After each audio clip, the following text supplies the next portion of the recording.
सत्यन्तवरदेन परिखिञ्चामि then मुद्राम् अमृते कृत्यो ग्रासमुद्रया नैवेद्यं निवेदयामि।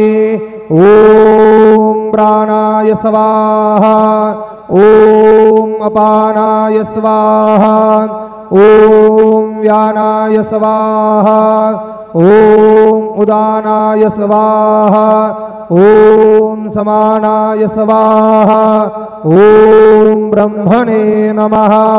नैवेद्यमध्ये पानीयं समर्पयामि पुनर्नैवेद्यं निवेदयामि।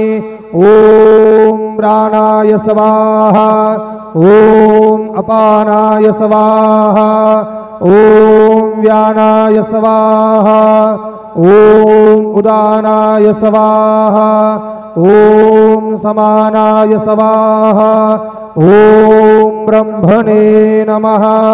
नैवेद्यं समर्पयामि हस्तप्रक्षालनं समर्पयामि मुखप्रक्षालनं समर्पयामि। सद्गुरु साईनाथ देवताभ्यो नमः।